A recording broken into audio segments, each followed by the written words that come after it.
कि मैं सेना से मुक्ति कैसे पा सकता हूँ। तो उसने कहा, are you serious mister Nehru, आप गंभीर हैं? बोला हाँ। तो आपके लिए लड़ेगा कौन? तो पुलिस लड़ेगी।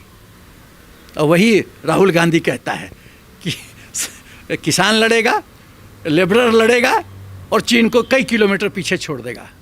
भगवान बचाए, बाप रे बाप, और ऐसे ऐसे लोग प्रधानमंत्री बनना चाहते हैं, ऐसी सोच रखने वाला।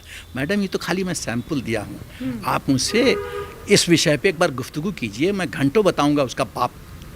100 पेजेस से भी ज़्यादा है कांग्रेस का पाप। ये देश यदि आज सुपर पावर होता, यदि कांग्रेस ने सुभाष चंद्र बोस ऐसे प्रधानमंत्री होते तो होता, लाल बहादुर शास्त्री जिंदा होते तो होता। ये देश का दुर्भाग्य है कि जो लोग देश को डसते रहे हैं वो लोग सत्ता में रहे हैं। ठीक है, ये सर आंदोलन के पीछे क्या रणनीति हो सकती है? अगर मान लीजिए दीप संधू ने किसी बड़े नेता का नाम ले दिया, कांग्रेस के किसी बड़े नेता का नाम ले दिया, या फिर जो इस समय आंदोलन के सबसे प्रमुख नेता बने हुए हैं राकेश टिकैत, इनका नाम ले दिया, तो उसके बयान का कितना रेलेवेंसी होगी, कितने गंभीरता से उसको बयान को लिया जाएगा, या फिर क्या कुछ कार्रवाई जो है कांग्रेस पार्टी के ऊपर हो सकती है? नाम लेने से आपको लगता है ये मान जाएंगे? ये तभी मैंने ये रेलेवेंस वाला सवाल पूछा। मैडम, नाम लेने से क्या ये टिकैत और कांग्रेस मान जाएगी कि मेरा हाथ है? हाँ। नहीं मानेगी। अच्छा, दूसरी बात, ये साजिश क्या था? 26 जनवरी को क्यों? वाई 26 जनवरी? मैं आपको बताता हूँ। ये प्रोपेगेंडा वॉरफेयर का एक तरीका था, सोच थी, स्ट्रेटजिक कंस्पिरेसी, बहुत बड़ा षड्यंत्र था। क्यों? कि मोदी जी को फोर्स करो। देखिए, 26 जनवरी को पूरे विश्व का कैमरा हिंदुस्तान पे लगा रहता है जी। पूरा मीडिया। एक चींटी भी बाएं दाहिने होगा तो विश्व में बवाल शुरू हो जाता है, हिंदुस्तान में ये हो गया, हिंदुस्तान में ये हो गया। तो ये सही, देखिए आप जब टेनिस खेलती हैं तो टाइमिंग इंपॉर्टेंट है। जो अच्छा रैकेट घुमाई तो एस जाएगा, नहीं तो नेट में बॉल जाएगा। तो ये टाइमिंग बहुत महत्वपूर्ण था 26 जनवरी। अच्छा। कि यहाँ पर मोदी जी को फोर्स करो, वो गोली चलाएं, कुछ लोग मरे और फिर चिल्लाना शुरू कर दो। वामपंथी तो तैयार थे अपने ड्राफ्ट के साथ टीवी पे आने के लिए, आप भी लोग के सामने आने के लिए। किसानों को मार दिया, किसानों को मार दिया, किसानों को मार दिया, ये नौटंकी करने के लिए तैयार थे। नौटंकी पार्टी तैयार थी, नमूना देखने को भी मिला था। हाँ, नौटंकी पार्टी तैयार थी। लेकिन मोदी जी तो चाय पी के यहाँ पहुँचे हैं, वो तो शतरंज के सब चाल जानते हैं, चक्रव्यूह कैसे तोड़ना है वो जानते हैं। तो उन्होंने कहा, अच्छा तुम मुझे घेरना चाहते हो, तुम गिरो। देखिए, विदिन आवर्स, घंटों के अंदर, मैं तो उस दिन 7 घंटा टीवी पे था, 26 जनवरी को कवर कर रहा था। घंटों के अंदर पूरा देश मोदी जी के साथ खड़ा हो गया। जो वामपंथी और कांग्रेस चाहती थी कि मोदी जी के खिलाफ पूरा देश हो, पूरा देश उनके साथ खड़ा हो गया और उनके खिलाफ खड़ा हो गया। भाई आप एक चीज़ बताइए, तिरंगा को आप उठा के फेंक देंगे लाल किला में? क्या ये सहनीय है? क्या ये एक्सेप्ट करने वाली बात है? तिरंगा का अपमान, तिरंगा के लिए हम लोग तो जान दे देते हैं, तिरंगा को हम जमीन पे नहीं गिरने देते हैं। एक सैनिक गिरा, दूसरा मरते मरते उसको उठा लेता है, तीसरा उसको उठा लेता है। तिरंगा को हम जमीन पे नहीं छूने देते। हमारी माँ है, माँ को हम नहीं गिरने दे सकते हैं। अभी लोग तिरंगा को उठा के फेंक दिया। अरे लोग को अब क्या बताऊँ मैं बहुत स्ट्रांग वर्ड्स आ रहा है, लेकिन मैं अपने आप को कंट्रोल करूँगा, बहुत कंट्रोल करूँगा, क्योंकि मैं जानता हूँ कि मैं टीवी पे हूँ।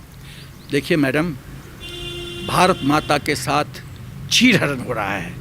ये महाभारत नंबर 2 है, ये द्रौपदी नंबर 2 सीन चल रहा है। मोदी जी, लेकिन मोदी जी को मत समझिए कि उनको सब चीज़ का ज्ञान नहीं, वो जानते हैं शतरंज का चाल कांग्रेस क्या खेल रही है और उसका उत्तर दे रहे हैं। उन्होंने साइलेंस वॉर, मौन हथियार इस्तेमाल किया इन लोग के खिलाफ। और ये लोग अपने ही, एक आपने सिनेमा देखा, अपने ही जाल में फंसत जात, महमूद वाला था जो, अपने ही जाल में लोग फंस रहे हैं और बुरी तरह फंस गए हैं। फंस नहीं रहे, फंस गए हैं। अब ये दलदल में फंस गए, हाथ पांव जितना मारेंगे उतना नीचे जलते जाएंगे और मोदी जी बाहर से बैठ के तमाशा देखेंगे और लो मज़ा। ये कहानी है मैडम। तो ये शतरंज था, चाल था, षड्यंत्र था। आपके हिसाब से इस समय दलदल में कौन कौन फंसा हुआ है? किस किस का आप नाम लेंगे जो इस समय दलदल में फंसे हुए हैं? जितनी भी वो करवट ले या फिर कुछ भी करे, वो और अंदर चले जाएंगे। टिकैत, हाँ। दीप सिद्धू, हाँ। कांग्रेस, हाँ। कैप्टन अमरिंदर सिंह, केजरीवाल, ये सब जो राजद्रोही है ना, जाने पहचाने चेहरे, ये लोग कष्ट में आ रहे हैं।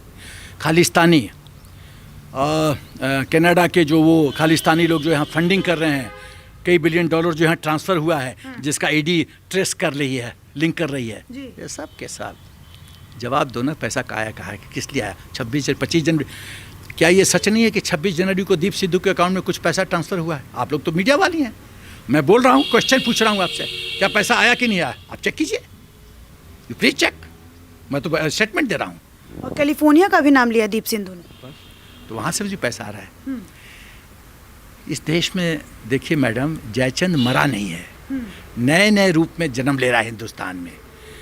धिक्कार है ऐसे लोगों को जो पैसे के लालच में भारत माता की आबरू को नीलाम करते हैं। धिक्कार है ऐसे लोगों को, थूकने का मन करता है ऐसे लोगों पे। पैसे के लिए अपना ईमान बेच दोगे, पैसे के लिए अपनी माँ को बेच दोगे, पैसे के लिए अपने बहन बेटियों का आबरू बेच दोगे। कितना पैसा दीप सिद्धू, कितना पैसा एक्टिंग करके नहीं कमाए क्या? यहाँ लोग दिल्ली के फ्लाईओवर के नीचे देखो रात को ठिठुर के लोग कैसे जी रहे हैं, गरीब लोग, और बिहार के भी उसमें बहुत लोग हैं। उससे ज़्यादा पैसा तुमको नहीं है। तुमको भगवान ने 2 हाथ दिया है, सुंदर हाइट दिया है, कितना पैसा कमाओगे? भारत माँ को बेच रहे हो। ये संदेश है ऐसे कमर हिलाने वाले नौटंकियों को। ठीक है सर, आखिरी सवाल पूछूंगी, आखिरी नहीं, ये सवाल पूछूंगी आपसे कि पंजाब से ही दीप सिंधु भी मिले, पंजाब से ही इकबाल सिंह जो मैंने आपको नाम बताया जिस पर 50,000 का इनाम था वो भी मिला। पंजाब में मिलने का कारण क्या हो सकता है सर, ये मैं जानना चाहूँगी। और पंजाब के ज़्यादातर लोग आंदोलन में भी शामिल हैं, इसका भी कारण मैं लिंक समझना चाहूँगी सर आपसे। खालिस्तानी एंगल, भिंडरावाला का डिसाइपल होने का एंगल। दीप सिद्धू भिंडरावाला को कोट करता है ना जी। कांग्रेस सरकार पंजाब में होने का कारण जी। जो लोग राष्ट्रद्रोही हैं, कांग्रेस जहां जहां सत्ता में है उनको प्रोटेक्शन देती है। मैं 1-2 नाम मुंह पे आ रहा है लेकिन लूंगा नहीं। ले लीजिए सर। ना छोड़ो ले लीजिए सर। नहीं मैडम, रहने दो, बवाल हो जाएगा। छोड़ो, रहने दो, बवाल हो जाएगा। ऐसा है कि अभी प्रियंका को देखिए, वो जो ट्रैक्टर से कुचला गया, मर गया, एक्सीडेंट था, उनके गांव चला गया। जो सिपाही मरे उनके गांव पे नहीं किया, उनके परिवार के पास नहीं। ये क्या है मैडम? मतलब इसका मतलब है कि आप राष्ट्रद्रोहियों को सपोर्ट करती हैं जो एक्चुअल देश में के लिए, माँ भारत के सेवा के लिए तत्पर हैं, कर रहे हैं, उनको आप सपोर्ट नहीं करते, उनका आपको ध्यान नहीं है। ये सब क्या है? और चक्कर यह है कि देश इन लोगों को टॉलरेट कर रहा। मैडम, मुझे तो यही ताज्जुब लगता है, 7 वंडर्स ऑफ द वर्ल्ड नहीं, 8th wonder of the world है कि इनको वोट के देता है लोग। ये राष्ट्रद्रोहियों को वोट देते हैं, लोग प्रधानमंत्री बनने का सपना देखते हैं। ये क्वालिटी है। मोदी जी ने कहा ना कि परिवारवाद जो है वो बहुत लो कैलिबर के लीडरशिप को जन्म देता है, कहा था ना कुछ दिन पहले जी। इधर से आलू डालेंगे, उधर से सोना निकालेंगे। बाप रे बाप, ऐसा वक्तव्य। और प्रधानमंत्री बनना चाहते हो? देश का क्या छवि होगा यदि ऐसे लोग बाहर जाके कोई भी कॉन्फ्रेंस अटेंड किए? तो हम तो लगता है बाल्टी में नाक डूबो के मर जाने की स्थिति में पहुंच जाएंगे। बहुत ही आपको शर्म आएगी अपने आप को भारतीय कहने में? भारतीय कहने में शर्म नहीं। अगर राहुल गांधी प्रधानमंत्री बन गए तो भारतीय कहने में शर्म नहीं आएगी। ऐसे प्रधानमंत्री को देखने में शर्म आएगी। भारत माता के लिए हम क्या शर्म करेंगे? भारत मेरी माँ है। प्रधानमंत्री के लिए सॉरी, एकदम शर्म आएगी, एकदम शर्म आएगी। वो लांस कॉर्पोरल नहीं बन सकते सेना में, वो प्रधानमंत्री बनने की सपना देख रहे हैं। चलिए सर, आखिरी सवाल पूछती हूँ और इस वीडियो का अंत में करूँगी। क्या लगता है सर, आंदोलन अब कितने समय तक? आखिरी समय आ चुका है अब आंदोलन का। देखिए मैडम, प्रकृति में हर एक चीज़ की जिंदगी परिभाषित होती है। सुबह होता है, दोपहर होता है, शाम होती है, रात होती है, फिर सुबह होता है। परमानेंटली तो सुबह नहीं रहता है ना। आंदोलन परमानेंटली रहेगा। सीए के खिलाफ आंदोलन हुआ, ठहरा। 1857 का विद्रोह ठहरा, हिटलर का राज ठहरा नहीं। हर एक चीज़ का लाइफ डिफाइंड है। लाइफ ख़त्म, इवेंट ख़त्म, लेकिन लाइफ ख़त्म एक्चुअली नहीं हो रहा है। क्यों? अभी मोदी जी ने तो बहुत और कानून लाने हैं। किसी ने सोशल मीडिया पे डाला था, मुझे बहुत अच्छा लगा कि भाई सब पैसा अभी मत फूंक दो, अभी तो बहुत बिल आने हैं, तो बहुत विद्रोह करना पड़ेगा, बहुत बार रोड पे बैठना पड़ेगा, सब पैसा अभी खर्च मत करो। एक कानून बताइए जो मोदी जी ने गलत लाया है, जो राष्ट्र हित में नहीं है। Tell me. As a army man तो मैं फील करता हूँ 100%, 100 आउट ऑफ 100 तो मोदी जी सही एकदम बना रहे हैं। 100 आउट ऑफ 100, 99.9 नहीं, 100 आउट ऑफ 100। ये कहानी है। देखिए मैडम, ये देश सब कुछ था, सनातन धर्म था, इतने स्ट्रांग थे, अभी हम पढ़ रहे थे कि रेडियो टेलीफोनी मार्कोनी ने नहीं बनाया, जेसी बोस का काम किया हुआ है, उनके नोट्स को कॉपी करके बनाया। सब जगह हम लोग किए और क्रेडिट विदेश ले रहा है। ये देश बहुत ही प्रभावी शक्तिशाली देश था, ज्ञान का भंडार था। लोग बोलते हैं दूध की नदियाँ बहती थी। आज हम कहाँ पहुँच गए हैं? लो क्वालिटी ऑफ लीडरशिप के लिए, लो क्वालिटी।